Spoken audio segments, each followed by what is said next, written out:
with us now, U.S. Air Force Technical Sergeant Daniel Beesting. How's it going, guys? I see your wife's there too. How are you guys? Good. How about you? This is my wife, Alicia. Hey, Alicia, good to see you. Hi. And where do you guys live? We live in Rotunda West down in Florida. You guys have gators down there? Oh, Oh yeah. yeah. You ever see gators just walking around in the yard? Absolutely. Oh, yeah, I'm out. Yeah, no chance. So here's the deal. Every year, what we do is we work with our listeners and we try to help out a hero. And we've teamed up with Building Homes for Heroes to actually help you guys. So I do want to know what's happened with you guys, because I know that after you had served Building Homes for Heroes, they had built you a home initially. Daniel, is that true? They had gifted us a mortgage-free home. It had been a foreclosure that a bank had donated to them. And so then what happened to the home? So we lived in the home for 9 years, and then we got hit with Hurricane Ian. It kind of perched right off the coast there, and we sat in the eye wall for about 10 hours, Mm. and it really just did a number on our house as well as the entire area. So the house was gone. Well, no, sir, the house wasn't gone, but the roof failed, not catastrophically, just it let lots of water in, and the winds just blew. Like I said, we were stuck in that eye wall for so long. After the storm, when the water remittance guys came out, they pulled up the flooring, and I had cracks in my foundation, Dang. which then became cracks in my walls, and I got roof trusses that are broken, and it was not broken enough that it had to be torn down, but it was too broke. It's so broken that the cost to fix it is only $80,000 more than the cost to tear it down and rebuild it completely, and those repairs aren't guaranteed. That's like And it's totaled. not Like it's totaled the not car. livable right now. Like Yeah. Correct. Uh, yeah, we can't live in it. But our insurance company said that the damage wasn't from the storm. what? Wait, what? Say that. What? The insurance Yeah. company said the damn when you were in the storm and that's what happened to it? Yes, sir. I got those insurance companies. Something's up. You know what I'm saying? Well, we have to sue them to try to get our insurance policy money to try to figure out what we're going to do. Well, Oh that's why gosh. that's why I'm with you guys right now. What we want to do is let's do it again. We want to team up with Building Homes for Heroes and we want to build you a new house. So Wow. that's why we're here right now, because we just appreciate your service. Can you tell me a little bit about your service, like where you went, what you did, what happened to you, Yes, that kind of sir. stuff? So I went down to the military processing station in October of 2001, and signed up for that to leave in February of 2002 was as early as I could go. Like after 9/11? Yes, Oh sir. yeah. Yeah, so you were inspired, and so you I go. And where do you go? Where do they send you first?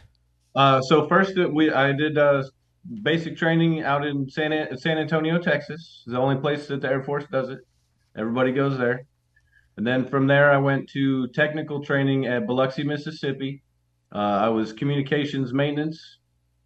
I was there it was actually maintenance for communications and cryptography, as well as networking. So it was a long tech school. I was there for about 8 months. And then my first duty station was up in Fairbanks, Alaska. Okay. So in between, while I was at tech school, uh, we got married. We met in high school. We were high school sweethearts. So we got married while I was in tech school, and then she joined me in Alaska after she graduated high school. How was Alaska? Cold? Cold. Cold, Very cold. especially for two Florida people. Uh, Yeah, you got that thin blood. So, yeah, did you get sent overseas at all? yeah. So while I was in Alaska, I got to go visit Iraq. Uh, Intimately familiar with the Kirkuk area. Uh, Spent a couple months there, and then uh, got to do all kinds of war-related, fun things in the desert. And then He cross-trained in 2008 into a different career field. And then we were living in Vegas at that time, and then he was doing drone air support. yeah, Well, so I ended up cross-training from comm later on in my career after I left Alaska. cross-trained into Intel, and then became the sensor operator on the MQ-9 Reaper. What was Iraq like? Oh man, I was there in the summer, so it was super hot. Uh, and they essentially the city of Kirkuk had originally come right up to what was a military base that when the United States military came in and we took that base over, what was left of it. And the Bath Party section was like right outside of that. So that was all destroyed. So there was the military base, a fence, some destroyed buildings, and then a city. And we were just under constant rocket fire at least every other day, indirect small arms fire, sniper fire, all kinds of fun stuff. Explain what that's like, because I have no concept of it other than seeing movies or talking to people like yourself that actually went through it. What you're in Iraq and you're saying every other day at least. Is it like I an mean, alarm goes off, you have to go like hide or something? so there's bunkers everywhere that when we're under attack, if you're out in the open, you got to get to the bunker. You shelter in place if you're in a place that's the safest. And I was on a base where there was also Army Quick Reaction Forces and supply for, all the forward operating bases around. So as a Air Force member, my job, and especially being calm at the time, my job was just to hunker down until it was over and then go out and fix the stuff that got blown up or set on fire or whatever during the attack.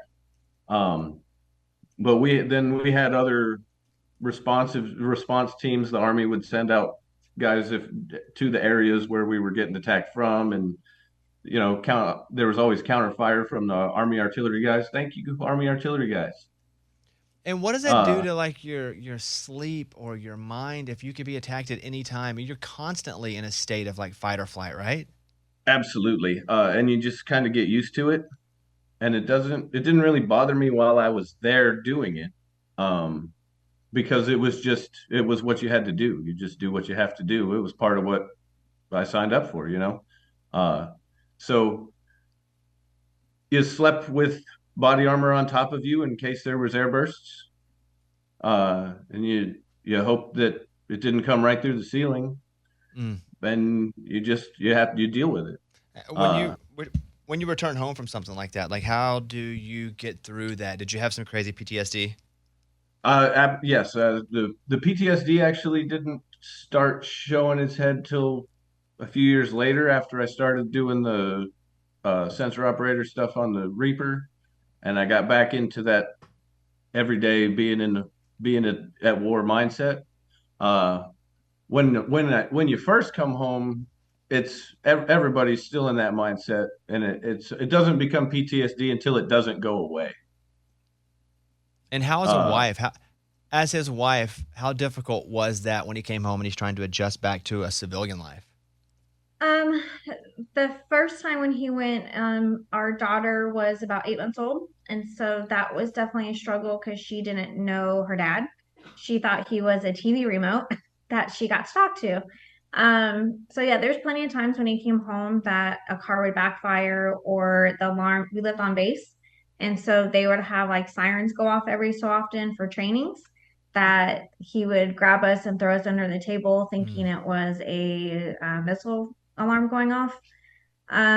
You kind of dealt with it and just constantly said, it's okay, you're home. That gradually went away until we were living in Vegas in 2008. By then, we had had our third kid. That was the struggle.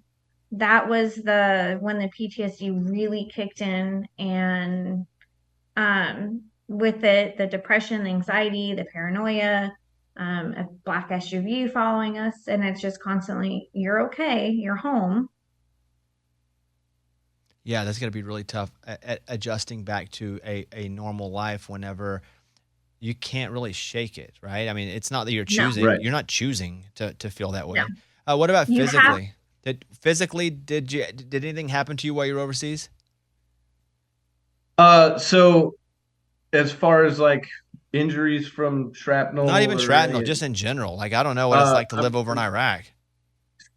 So, I mean, just being exposed to the environment over there, they have burn pits, and Kirkuk is, I think, the second largest oil producer for Iraq, which says a lot. They produce quite a bit of oil, and there's just constantly burning fires where they're burning all the stuff they can't use off the refineries or that they can't process off of the oil wells. So, I mean, day in and day out, you're essentially you're breathing burning oil fumes. Uh, so, and then the burn pits on top of that the U.S. government were operating on the bases that now we got to be on uh, registers for and keep eyes out for conditions that may or may not pop up later. Uh, I did have some physical injuries, not during my Iraq time in Iraq. I broke my spine while I was in Alaska. Mm. We were getting ready in case the North Korea was threatening to detonate nuclear weapons, and when you're in Alaska, you're the first guys that have to go when that kind of stuff pops up.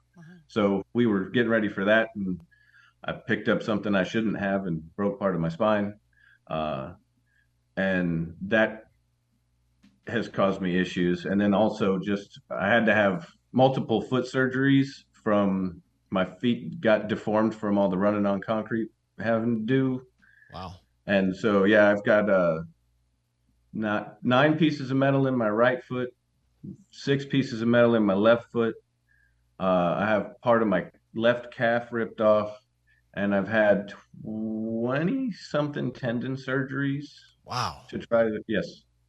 So, how long did you serve I overall? was 9.5 years. I joined in February of 2005, and it was August of 2011. Like of the medal accommodations, medals. I mean, it sounds like you've been through the ringer. Surely you've gotten some of I those, have right? some. I have a aerial achievement medal. I have quite a few. I have quite a large ribbon rack. Yeah, I bet they should. If not, they should give you more. They should give you every ribbon. They should go to Hobby Lobby and give you every ribbon. They should cut every ribbon in Hobby Lobby and give it to you. uh, I Well, appreciate that, but there's a lot of ribbons that definitely did not earn, and I would not wear. we're on now with U.S. Air Force Technical Sergeant Daniel Beesting, and so what we want to do is we in essence just want to build you a home. We know that you move back, you've had difficulty, and then a freaking hurricane comes and kills your house. It's like, what else can happen to you guys? So hopefully we can counterbalance that a little bit.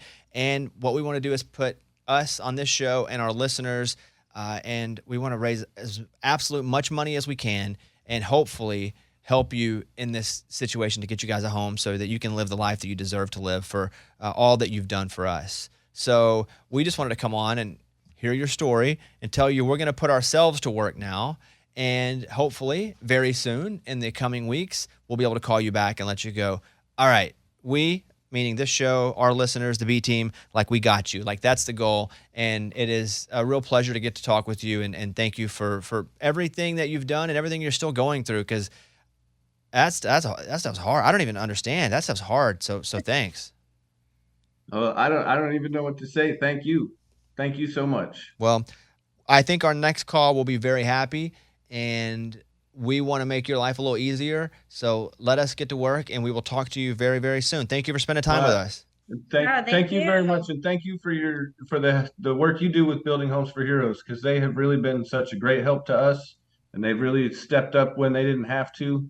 And thank you for all the work you guys do with them. I don't have the courage to serve. I'm actually a huge wimp. So this is, as close as I can get. It ain't even close. I'll be honest with you. So thankful that people like you have the courage to do it, because, I sit behind a microphone. So let me do the microphone stuff, and hopefully we'll talk again very, very soon. Thank you, guys, and I'll see you. I'll see you soon. Okay. Thank you. Thank you. All right. And so what we're going to do, everybody that's listening right now, our limited edition, patriotic Pimp and Joy line. Is it up now? Yes, it is up now. It is up. Okay, we have a whole new line, and what we want you to do is go check it out. And we don't keep any of the money. We have built 7 homes. This might be eight, might be 8. coming up, but it is something, yes, that we've done every year around 4th of July so that you have something patriotic to wear. A whole new line, too. It's a whole... Looks different. It's super cool.